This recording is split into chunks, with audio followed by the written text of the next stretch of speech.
Hello, everyone. Mary Esther Miranda Gilbert here, back again, nutritional physiologist, nutritional healing specialist, and now co-founder and CEO of the True Health Mastery Institute of Holistic Personal Health Management is now available for gathering together and gaining the knowledge to elevate your health and put it all together so that you don't have to worry about your health and just be worry-free, be free to pursue your dreams and the life that you desire. So this is a long time coming. I've been doing this for over 40 years, as you know, and now it's finally coming to fruition. So I am happy to introduce to you my good friend and very impressive individual. And I'll have him say a little bit about himself so that we can have this great conversation for you. We're going to be revealing expertise and experience, accomplishments, all for making everyone out there healthier again, right? Just making everyone healthier and more vibrant and being more physically, mentally, emotionally, psychologically able to pursue the life that you deserve. All righty. So with that, I'm going to say, hi, Carl. How are you? Please tell us a bit about yourself. Not a little bit, just go for it. I want people to know the kind of quality individual that you are. And I am so happy to have you on this channel with me. Sure, I'm just a guy. I think the best way to introduce myself to your audience is how we met. We met in the field of higher education. I was the head coach for cross country and track and field for men and women at a community college in Arizona, where we met. I learned that you were on the faculty there. And when I learned about what your specialty was, that is nutritional science, nutritional physiology, I had a gap in my coaching platform that related specifically to nutrition. And that was something that I was never going to leave out. So, and you know this, Esther, I've even shown you the graphic about this. The foundational plank in my training platform is titled Hydration and Nutrition. And so, even to this day, that is something I will never um, delete at all from my program because it's so important. So, that's how we met. So, for the benefit of your audience, and I myself have a master's degree in education. I spent 9 years as a higher education dean, the university level, and have done master's work, including Columbia. And so most of my professional career has been in education. But in that, I had an opportunity to expand my teaching into athletics. So my principal and superintendent would allow me to not only teach the subject area I was in, which, by the way, was French, but I was also the uh, chairman of the foreign language department at the two high schools that I ended up teaching at in the secondary level. But during that time, um, I coached high school and collegiate athletes in these two sports of cross country and track and field. So with that, I knew it was important, just as you, Esther, do, in making sure you stay up to date with the science particulars involved in your profession. I did it as well in athletics. So I am a USA track and field level one and level two certified track and field coach, which allows me to coach with a certain degree of expertise all 17 events in high school track and field. So that's a little bit about who I am. Well, okay. Talk a little bit about, well, first of all, this man is a three-time medal winner, okay? Gold, silver, and bronze. And so not only is he a champion in his line of work, but he also produces champion. How many cross-country champions have you produced in the last, well, 14 years since I've known you? Boy, you're really grilling me on this. I'm glad my ego's intact, but not wanting to brag too much. No, I appreciate that. I think it started in high school. This was interesting because um, I'll never forget when I was started as a freshman in high school. I wanted to play all the big sports, to be popular in school, so I had to play football, baseball, and basketball. But when the fall hit, the start of my freshman year, mom and dad had said nothing to do with football. That's it. No way. You're not going up for football. We'd like you to live a little bit longer than past your freshman year. So I was disappointed. I thought, all my hopes of being popular kid in school was dashed, but there was a man who came into our physical education class the first week of school, and he asked if anybody wanted to try out in cross country. And I didn't really know what it was, but I said, could I actually be on a school team? And he says, yeah, you can. And if you're good enough, you'll make the varsity squad. So that's where it all started for me. And as a freshman, I was part of the team. I actually won a race. And then by the time I got up to my senior year, I ran 10 cross country races and I broke the course record on every one of those courses. And the New York Times actually picked it up and they gave me a little blurb about that feat in the New York Times, and I couldn't believe it. The reason I found that out, my grandfather lived in New Jersey, and he picked it up and he mailed it to my parents, and they said, "Do you see what's happened to my grandson here?" So so that's where it all started, and then through it all, I learned a lot through my high school and collegiate coaches. I I got a I ran in two collegiate national championships with my collegiate team. I got a personal best in the 5 mile at Notre Dame, believe it or not. I had a tremendous collegiate experience, wonderful program provided by my coach. And between my high school coach and my university coach, I took the principles that I learned from them and combined what I learned through USA Track and Field certification. And that is really the framework that allowed me to end up coaching five All-Americans and six state champions, of which I am extremely proud. And it's to their credit because for them to embrace and buy into a very tough training regimen is to their credit. So I just happen to be the coach. I'm glad you laid this background because, as you know, we've had many conversations about how we have helped people achieve their greater potential, me with their greater health potential, which extends to areas of their lives that is life-changing for them. And you, as a champion coach who has the technique, the proven technique, and you've applied that to your students, but you're also a very supportive coach. You're not the kind of coach that goes around screaming and yelling and intimidating.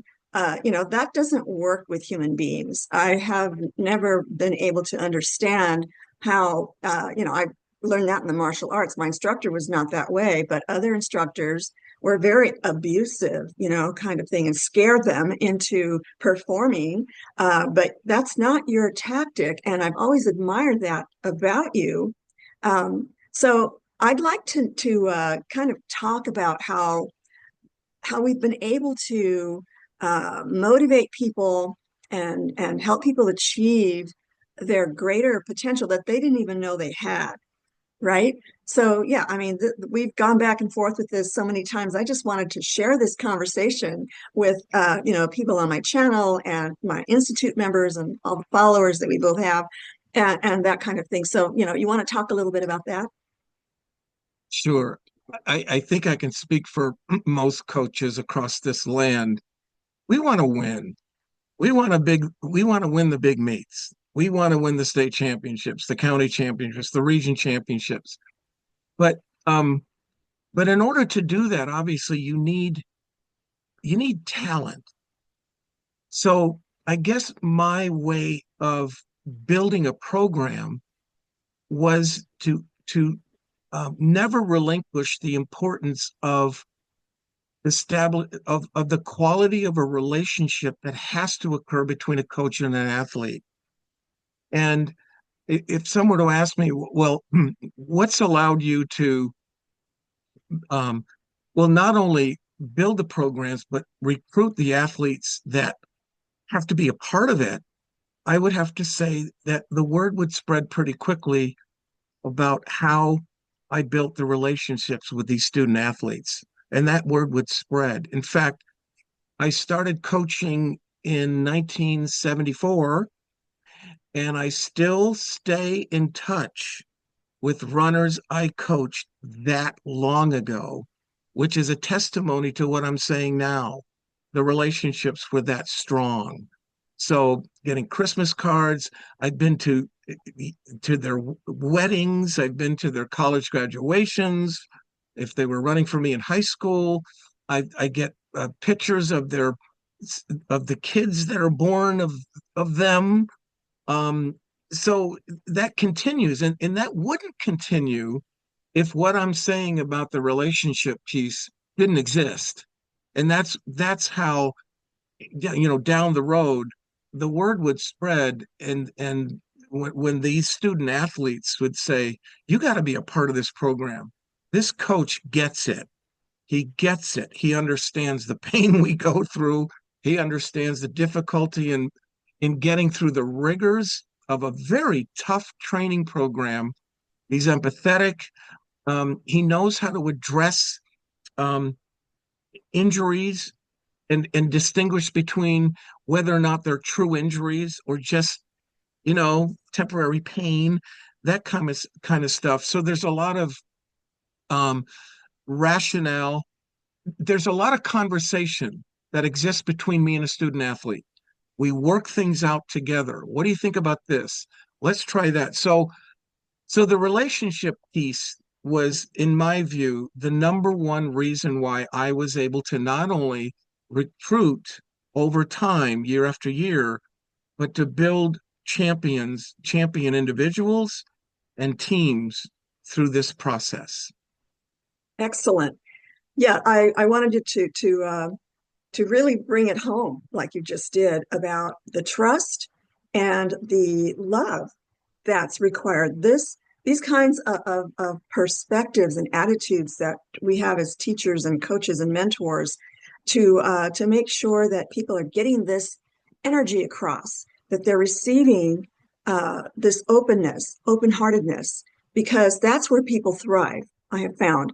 And I know that, after seeing what you've done with your athletes over the years, that's how you operate. And I should, They know. and I should, if I can, I need to add this so I don't forget. One of the things they always knew, and I told them, I will never put you through anything that I haven't been put through myself. So that helped with the relatability, because whenever they expressed some concern or maybe a complaint here and now and then, or just asking me, am I doing this correctly? That was easy for them to do that with me because I did it. And so, That's right. I mean, sometimes you have coaches that maybe coach this kind of a sport because they've been assigned it by the principal, or there's no one else that'll fill it. But have they ever actually been through it? And I've been fortunate to understand what it means to train for year-end championships, and you bring them along in a very well thought out manner that allows them to peak appropriately at the right time. So there's a lot of give and take. In fact, in fact, there's times when I say to an athlete, "You're done. Wait a minute, coach, I can do more." No, no, no, no, no, no. You're done today.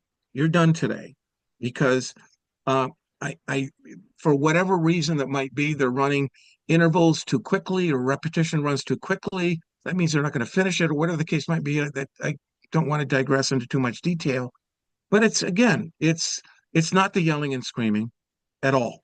It's just know your players. You have to know your players. Everyone's different. They have a different way of responding to my urgings or whatever it might be. So I needed to throw that in as well. Excellent, excellent. Yeah, that triggers something. We're always triggering each other, right? And so I recall when I was heavily into the martial arts in Northern California before I moved to Arizona.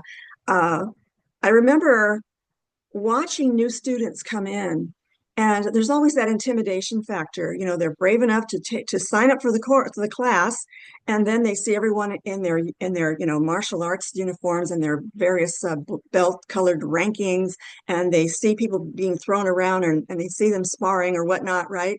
And then when the class starts, the instructor starts shouting out commands, and with the ki after it. I always found that atmosphere very invigorating and exciting, but I always was careful to encourage the new people that came in.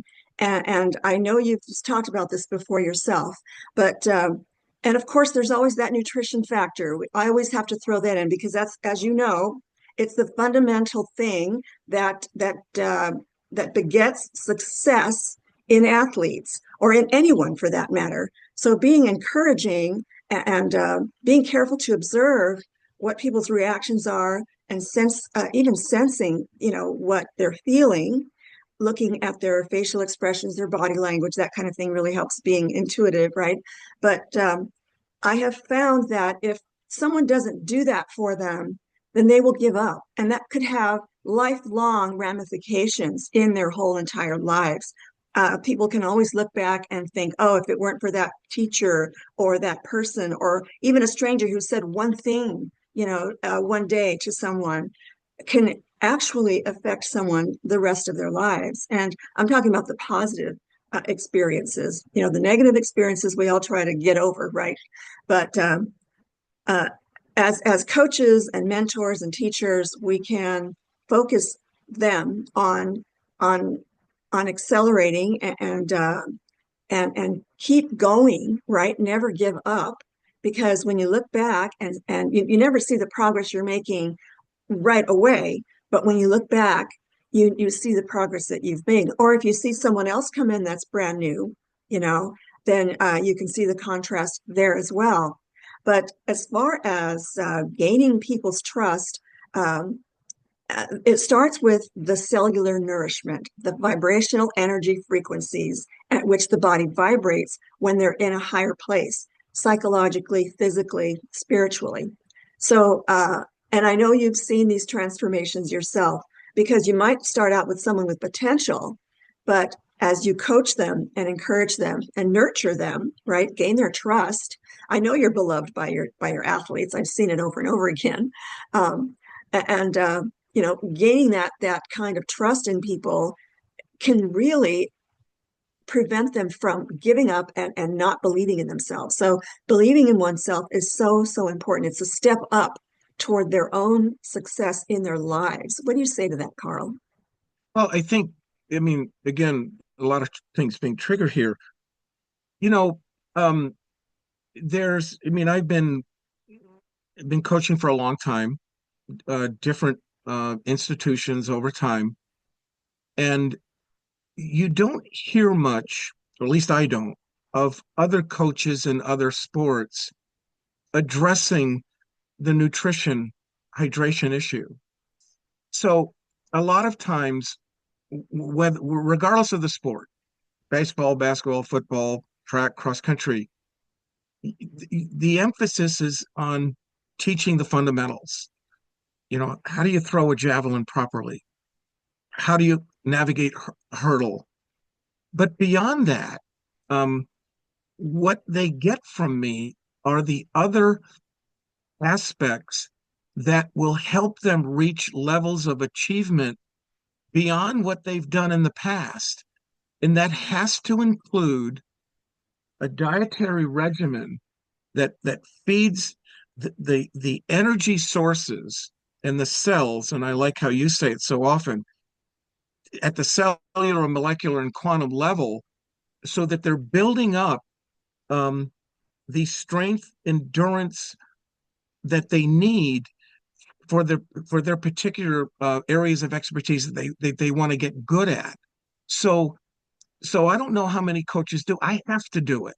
I have to. To leave that out is not doing them a favor at all.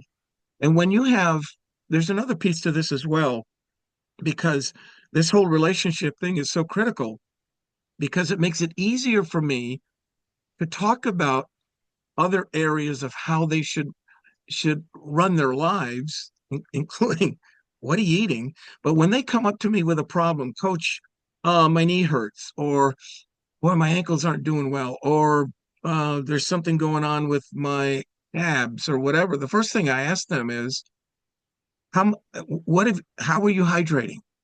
What's your hydration level today? What are you eating at home? What do you have for lunch? It's important. So it gives me an idea of, because that to me is the number one way the first thing you need to do to address a problem is the hydration and nutrition piece. So when I'm coaching 40 to 50 middle distance runners in track, I mean, the other piece of it is a caring coach is going to find the time and make the effort to observe and know every single one of his players because it's that important because because it's what they'll take this information and apply it to other areas of their life when I won't see them for the next 5, 10, 15 years. So it's instinctive to me, and that's part of my MO, and it's part of my DNA as a coach. Does that make sense? Absolutely. Absolutely. You know it does. Yeah, I mean, on the subject of injuries, we've both seen over the years that we've been teaching in our respective sports and whatnot, we have seen the level of injuries increase in young people and in adults. It's so heartbreaking to see someone injure themselves accidentally. You know, it happens in every sport, not just in the tough martial arts, right? But accidental injuries are going to happen. And if a person is not nourished properly and they're still growing and developing, then they're more likely to suffer the injury and take a very long time to recuperate. Rapid healing is not something that only certain people have. You know, it's not a gift. It is the physiology of the body at the microcell level. How well do the cells regenerate themselves, and how well is the healing process going to take place, and how soon, how rapid?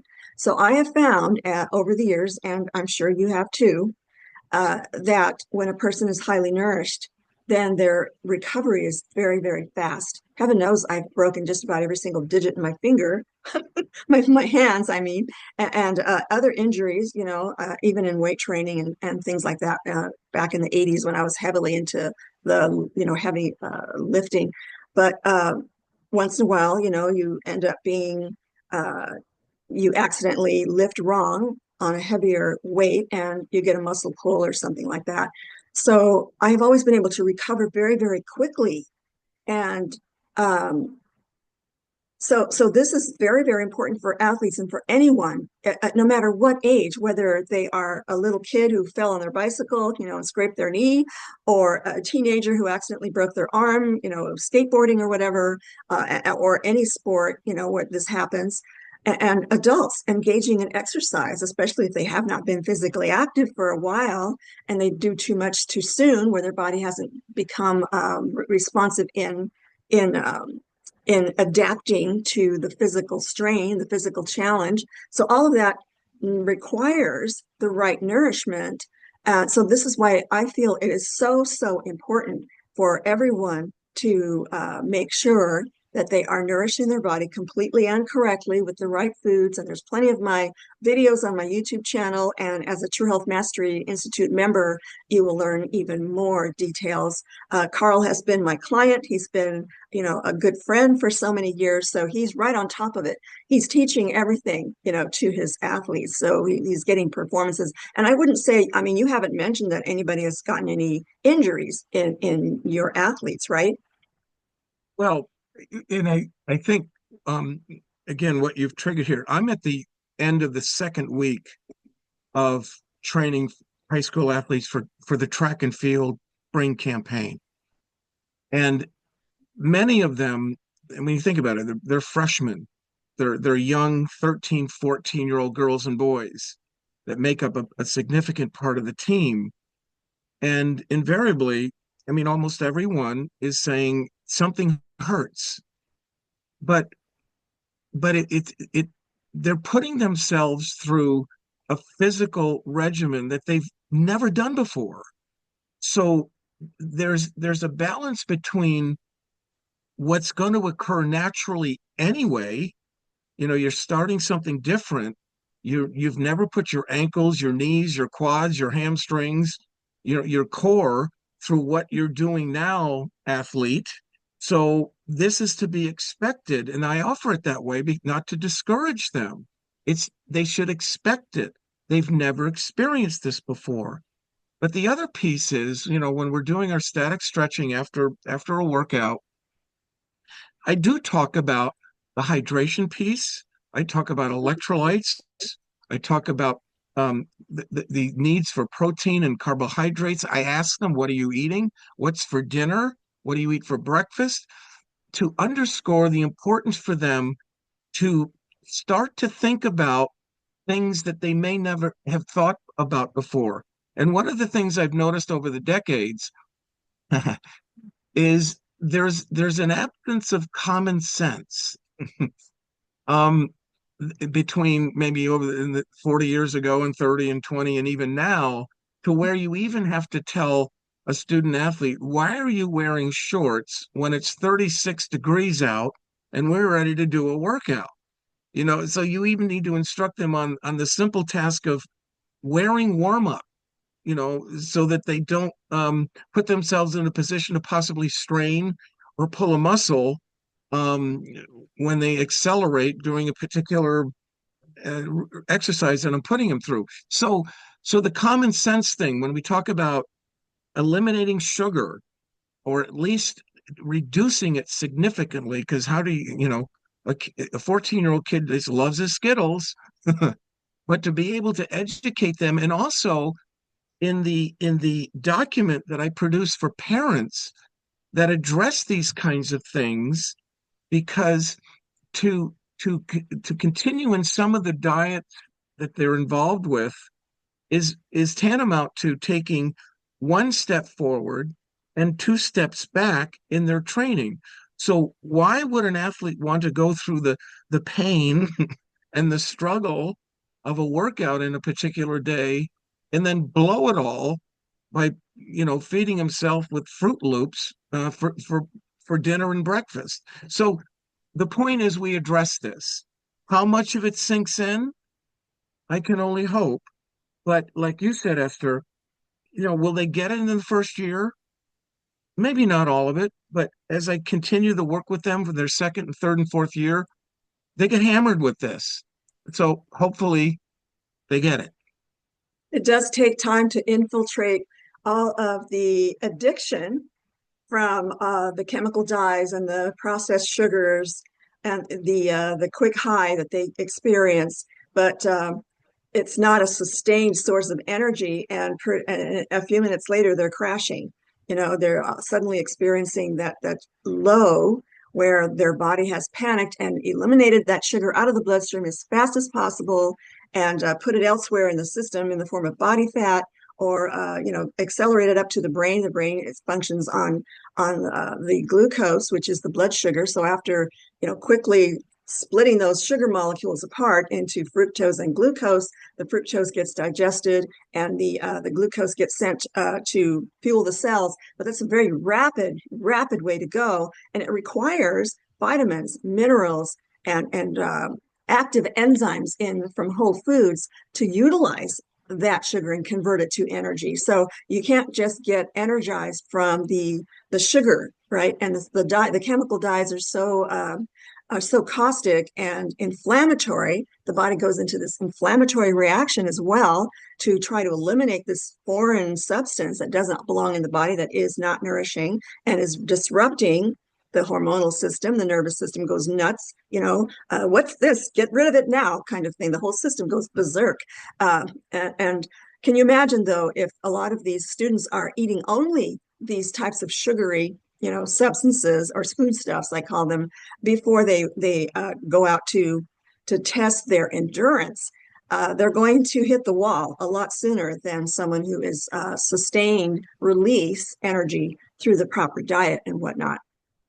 What's interesting is the way that I found out to make the transition to talk about nutrition, to talk about hydration, is they're more concerned about obviously their athletic performance. But here's how I transition into it.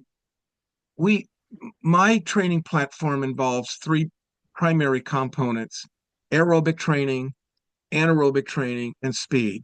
Of course, there's rest recovery in there. There's the static stretching. There's a warm-up piece. But these are the three main uh, planks in my training platform. So what I get into is this. Why do we do so much, even for sprinters? Why do we do so much distance running or timed running over time? Why do we do that? Coach, I'm a 100-meter guy. Why do you have me running a couple of miles? Because that kind of aerobic training increases the number of red blood cells in the system. And what do red blood cells carry? Oxygen. And what is oxygen? It's fuel. So, with that simple analogy, then I can get into more that to build this, you need the right kind of fuel and you need to feed it properly as well with the proteins and carbohydrates and the electrolytes and even the supplemental vitamins that they may not be getting in other things that they eat. So it's a natural transition to be able to talk to them like that. And they get it, we hope. Yeah, absolutely. I will be finishing that cross country book that I started some time back, but now I've got little windows of opportunity to continue to uh, finish some projects, right? The Institute was a major project of mine this past, I don't know, it's been a year, and I finally got that launched. But there's now more room for more speaking engagements. And speaking of speaking engagements, I know we've got this plan in the works to, can you hear my phone? I'm so sorry about that. I forgot to turn it off. Okay. But anyhow, to be able to address the parents, I've been telling you this for years. I need to address the parents. It's the parents that are in charge of the grocery bill and purchasing the food. And sometimes the students don't have the influence on their parents that needs to be in order for the student to be successful, right? So yeah, that's one of the things that you and I are planning on doing, which is what I'm about. I've got to get the word out and to people who have themselves networks and larger audiences, which you have. You've told me that you've got this whole database of coaches because you're affiliated with your affiliation with your certification. I forget the name of the It's USA, association. USA Track and Field. Yeah. That's the one. Yeah. And so to send out, information about that, I mean, it's got to get out there. It's got to Well, get out there to the masses. and I don't know if I actually said this to the audience. When Esther was on the faculty of this institution, post-secondary institution, I was the coach for cross-country track. I recognized Esther's knowledge and experience in nutritional physiology, so I brought her on my staff to address specifically this critical piece of athletic performance. And by virtue of that, and by being her client, your client, Esther, I carry that through my my training to educate them on the importance of how they fuel their bodies, not just through athletic exercise, but through what they eat. But I also send this information directly to the parents so that they know, in support of their own student athletes, I'm letting the parents know how critical this is. Let me also say one other thing. Um, I talk a lot about discipline, a lot about self-discipline, and I teach my athletes to compartmentalize their day. So for instance, and I hope this is relevant because I think it is. When you're in first period, that's all you focus on. First period. You don't focus on seeing your girlfriend in the second period. You don't focus on what's coming on your cell phone. You don't focus on anything else. You don't even focus on track practice or cross country practice. You just focus, compartmentalize your day. That's the only thing you focus on. And you do that sequentially through every class you go through. Similarly, when you get to track cross country and you're under my tutelage, that's all you focus on. You discipline your mind and your body to focus in each of those compartments of your day. And by doing so, you will maximize your ability to understand, to process, to embrace what you're hearing and what you're offering in a classroom situation and with me on the field. I bring this up because they can also compartmentalize their days when they get home. What are they eating? How do they prepare for sleep and rest? And so, you know, with some of these young athletes, it's probably going over their head. I get it, but it's not going to prevent me from sharing this information. And down the road, I believe they'll carry it on when they go to college, they get married, they have kids, they have a job. Hopefully, they'll understand that, yeah, I learned all this when I was running track, when I was running cross country. Absolutely. Things like that don't seem to sink in, but they're in the subconscious, right? A person hears it, they may not respond to it, they may be distracted, but the subconscious retains information. There's so much stimulation around us all of the time, and we're picking up and absorbing information all of the time. We don't even realize it. And so something like that will stick. It's guaranteed, especially if they keep on with your program and grow with your tutelage or your coaching. And yeah, just definitely people out there, I want to address the audience on this. We may not think that it's sinking in. My children are in their mid 30s. And sometimes they surprise me with the things that I might have said, 20, 30 years ago. And so, yeah, things will infiltrate and it'll manifest at some point in their lives. So yeah, that's a very good point. I wanted to you mentioned that the how a nourished, healthy person is more likely to be successful. Well, I have found, and I know you're like I'm preaching to the choir here, but to our audience, there's certain traits of a highly nourished person that I've seen over the 45 years I've been teaching and coaching and mentoring people, right, in their healthy lifestyles and nutritional physiology, educating people in one manner or another. I noticed this amazing phenomenon that occurs if a person comes to me with multiple health ailments, and I show them what they are putting in their bodies that have caused them to arrive at their current condition. And then we reverse that process gradually by continuously nourishing the body properly. What emerges is the real person, not the diminished version of that person. And with that kind of elevated vibrational frequency that their bodies are vibrating at, comes with, yes, physical health improves, their biochemistry becomes balanced, their hormones are functioning properly, their nervous system is sending signals to all areas of the body properly. So, I mean, they're being gradually detoxified from the pollutants and the synthetics that are in consumer products and the environment, And everywhere. you saw that in me. I You you s- definitely did. Yeah, I want you- to talk about that in a yeah, second no, here. I'm open to that. No, seriously, because Yeah, seriously. I had been away from coaching for maybe, I want to say 10, 12 years. Yeah. So I didn't, walk the talk. So yeah, I'm totally open to having you uh, re, um, restate how you saw me the first time, and then using your protocol, addressing exactly what you're saying right now. Yeah, absolutely. Yeah, I do want to address that. But I wanted to say also, that a healthy person, it's as if they received this universal download, right, from the entire cosmos, because the scientists are saying that the outer space is actually plasmic, and it's actually an intelligence.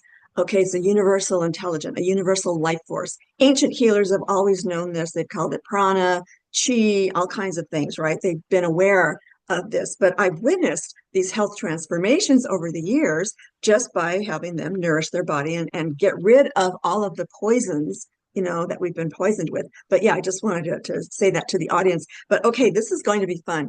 When you first had me, the first time I taught your students, it was outdoors. It was after they'd come in from a run out in the desert. It was like 7 o'clock in the morning, and it was heating up fast, right? But we were under this the Pagoda, picnic pagoda. area. Yeah. Yeah, exactly. Pagoda. So we were under in the shade, but I was handing out these, informational flyers to them, and they were all sitting there reading. And but what I noticed most of all was that you were out of breath. And I thought, okay, we need to do something about this, because I knew that you'd been a champion. I knew that you had broken records, and I've seen pictures of you back then, totally athletic and totally powerful. But also, I saw you run that day. And even though it had been a long time since you had run, and you were out of breath, I knew I was concerned about your health. But when you ran to the van, it was just a short sprint. You looked like a locomotive, a powerful locomotive in perfect form, because I'd been, running for years, so I had an idea of what a good gait was, and body positions and all that. So I mentioned that to you, and I'll never forget it. I thought, here's a champion who needs to come back out, right? So when you became my client, you were my star pupil. I've had some really remarkable, students or clients over the years, but you took to it. You took to it so well, and you implemented it. And it was like, oh, yeah. I mean, it never ceases to amaze me when people implement this nutritional protocol for themselves and emerge in their highest, best form of themselves. So you definitely saw not only a physical change in me, but also maybe, I mean, emotional, intellectual, spiritual, even. I think that, and I even felt it. And you're right. I've been international gold and two-time bronze medalist in years past. I've won two USA track and field silver medals at the masters level. So yeah, I still had the form and the power, but not the health. Yeah, exactly. Yeah. So, I mean, this has been fantastic seeing this journey of yours. And like you said, it wasn't just a physical thing that came back.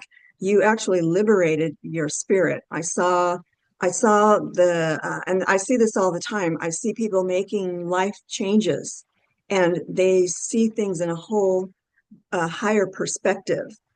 They see their lives differently. They don't, they are no longer a victim of their circumstances. They move to make changes. And that's something that comes with being optimally healthful, and having your whole body system, just operate at its peak once more.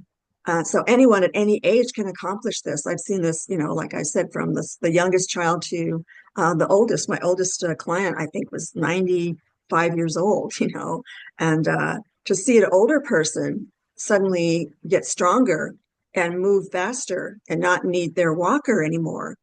That's truly, it's heartfelt. It's just something that is so rewarding to see.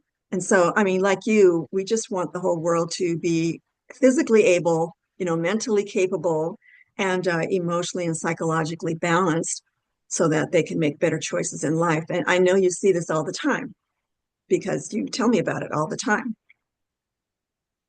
That's true. So, okay, well, this has been great, great fun. Is there anything else you'd like to discuss or tell the audience?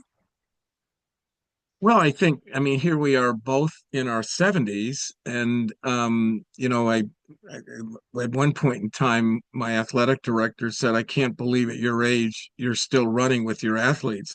Now, I may not be running as quickly, but I think it's also important that they see some type of demonstration, whether it relates to sprinting form or breathing techniques through, especially with the distance runners. That's important to me. That I can't leave that out because how do you can't just talk about it. You've got to demonstrate it.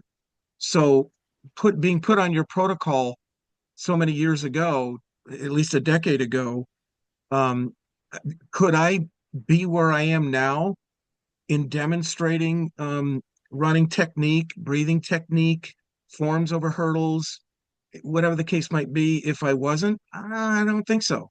I don't think so. So it's allowed me to continue to coach well into here I am in my 70s, still enjoying it, and building not only strong student athletes, strong programs, but strong people. Yes, absolutely. And to be able to participate with those you are teaching, that's the fun part. Come on, if I can do it, you can. I'm three times your age, kind of thing. I just say that all the time, you know. Uh, but yeah, it's a lot of fun. But recently, and this happens to you all the time, it happens to me. Someone told me that I don't act my age. I don't act 70. I said, oh yeah, I'm 70. I like to say that because I like the impact, right? And I want everyone to know that if you look older than a younger looking person at the same age, that's not natural. That's not normal. The normal way to age is to age very gradually, very slowly. But if you stop exercising and nourishing yourself, then you're going to age rapidly. Our DNA is just programmed to, okay, you're done. You're starting to deteriorate now. You're starting to age and things are shriveling up. You can't hydrate yourself anymore. That is not natural. Our bodies are made to continuously do physical labor, and replenish nutritionally and sleep and hydrate and all those things and manage our stress. We can manage our stress much better if we're highly nourished. And so, yeah, I mean, we've talked about this before, Carl, where we and everyone goes through these trials and tribulations in life. Our stressors are always going to surprise us or build up. But if we are strong physically, and that means we're strong biochemically, then that means we look at stress in much more objectively and not react to it and not allow the body to go into this panic, this inflammatory response, right? That's just a downward spiral. But staying highly nourished and staying strong is the key to gradual and very slow Yeah, aging. well, I would agree, but I think too, again, as we continue to trigger things, I can speak corporately to a team about our training, and let's stay on the point of nutrition and hydration. But it's also important if that my own commitment and discipline to eat properly and to understand the importance of how it fuels all of my body systems. Um, it's it also gives me the energy to make the effort to peel away from the corporate clock and single out athletes that maybe need a little bit more of a push in this aspect of their lives. That takes energy, it takes awareness. And I think the health situation that I'm in gives me that awareness. It gives me the energy to reach out and make the effort. Hey, Sally, Pete, Bob, whomever, let me talk to you about something, and question them about, because there's also has to be a deep rooted sense of care about your charges, maybe even love, about wanting them to be the best they can be. And I know that sounds trite. I get it, but it's true.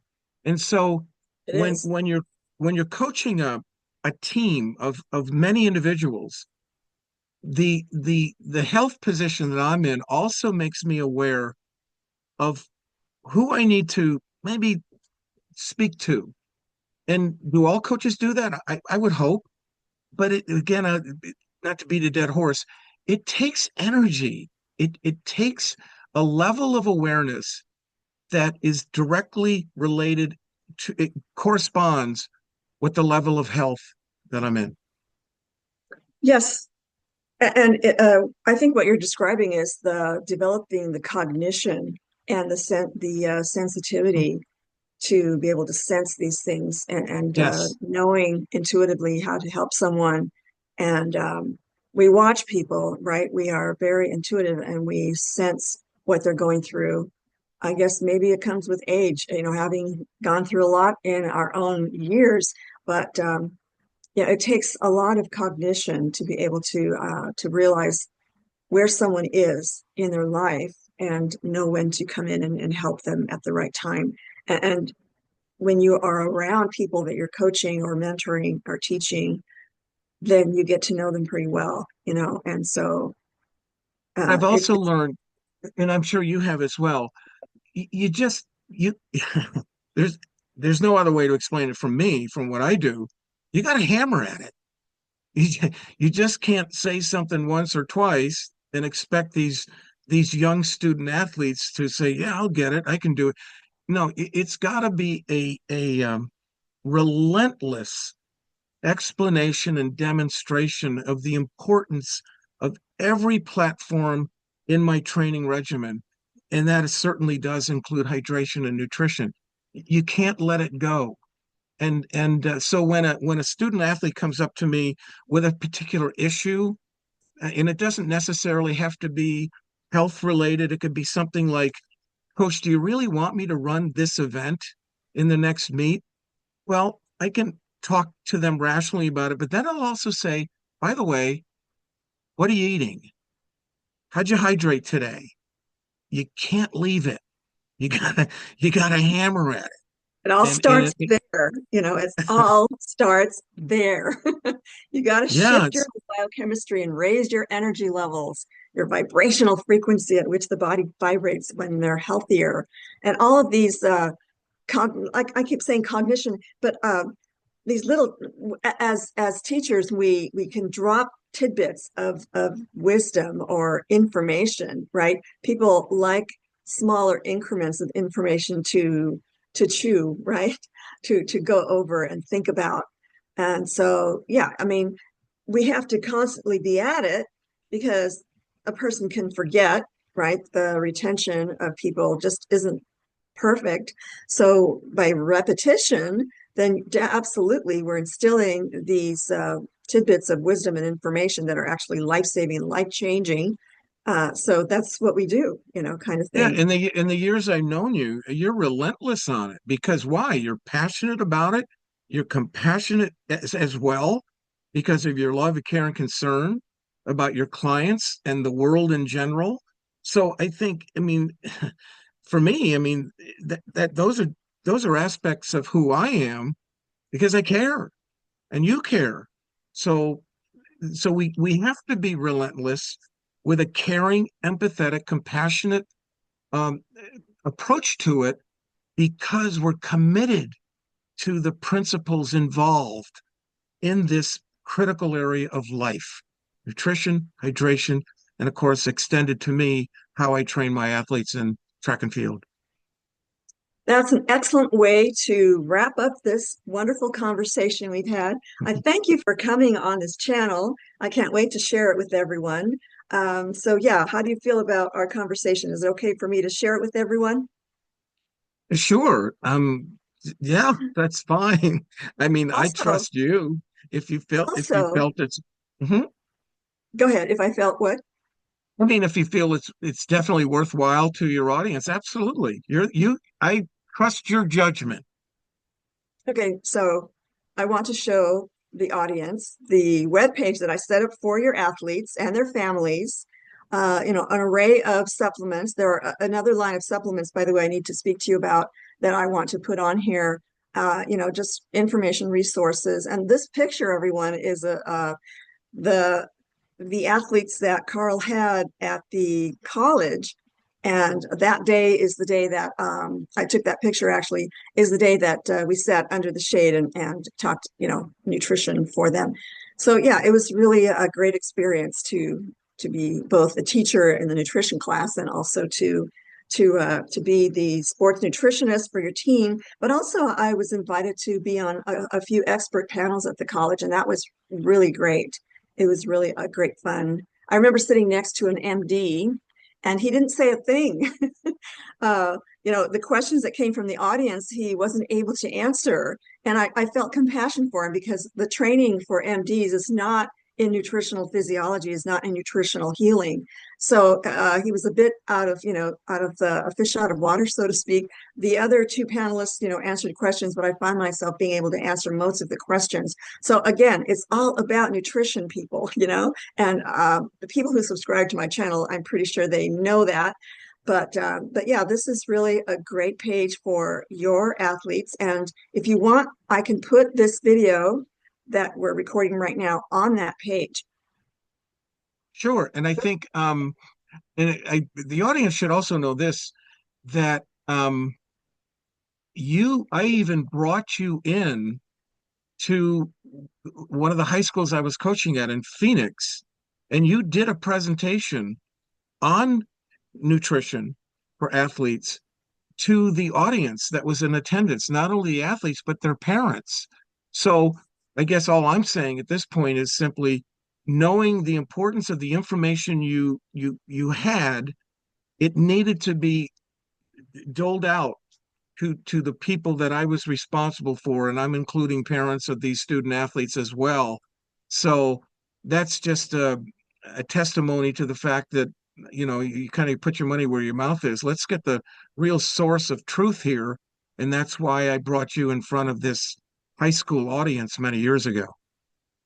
Absolutely. We have to involve everyone in the family so everyone can be on the same page and educated on the same thing.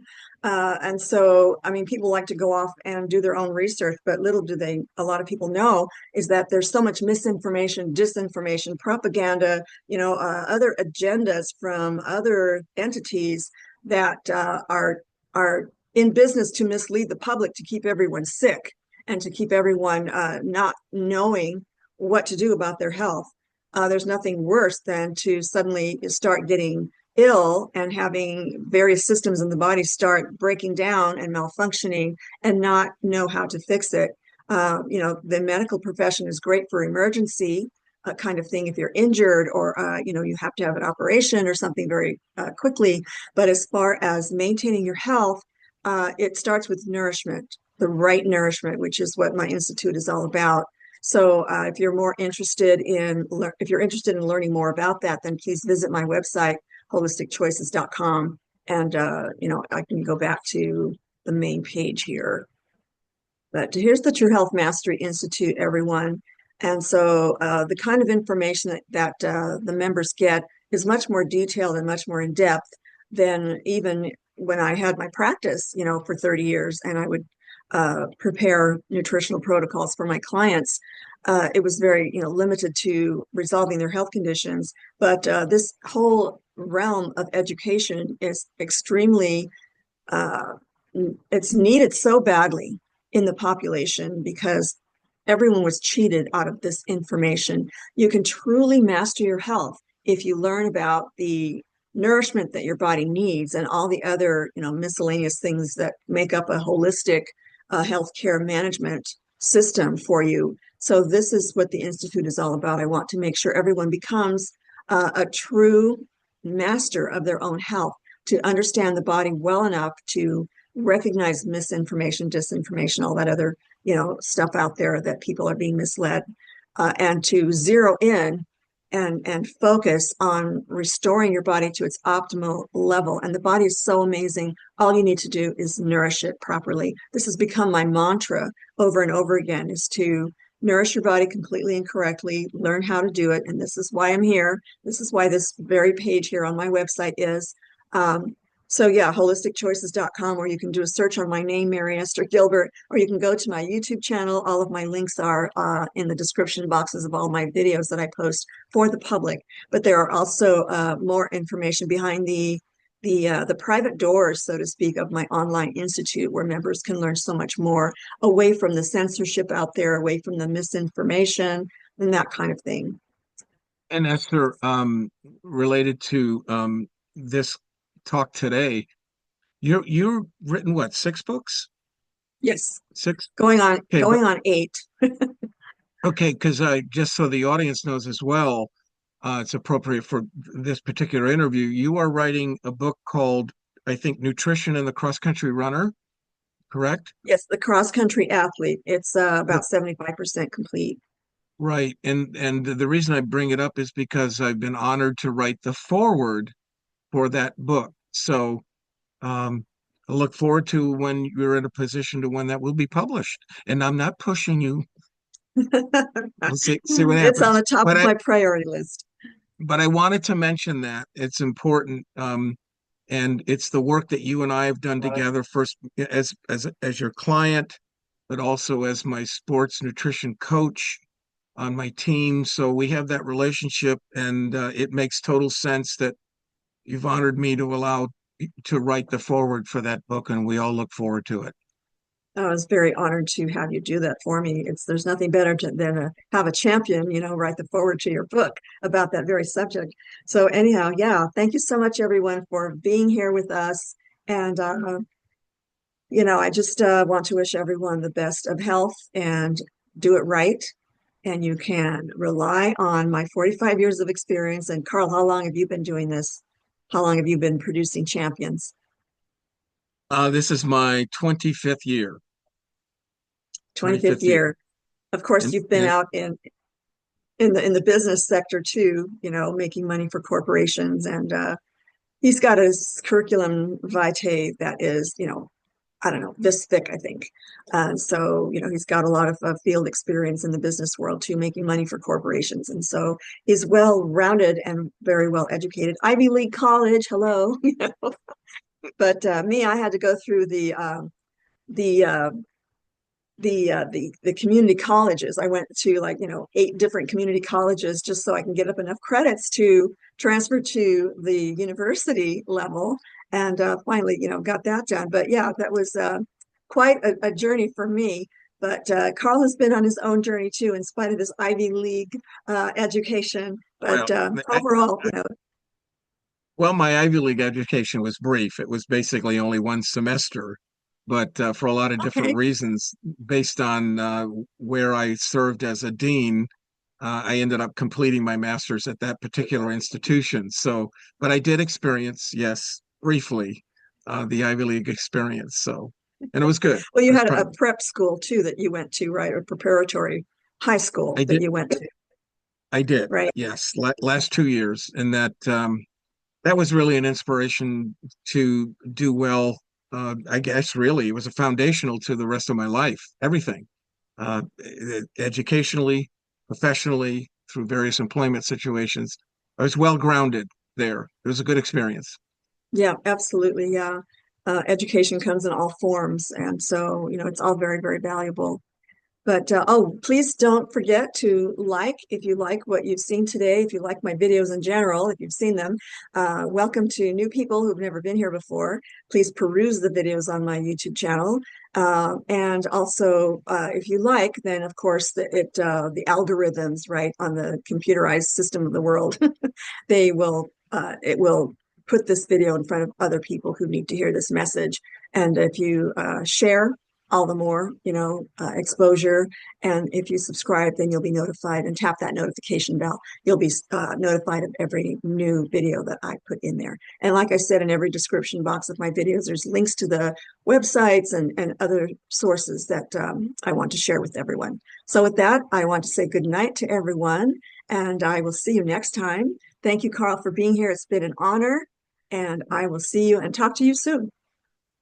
Hey, thank you. Good night.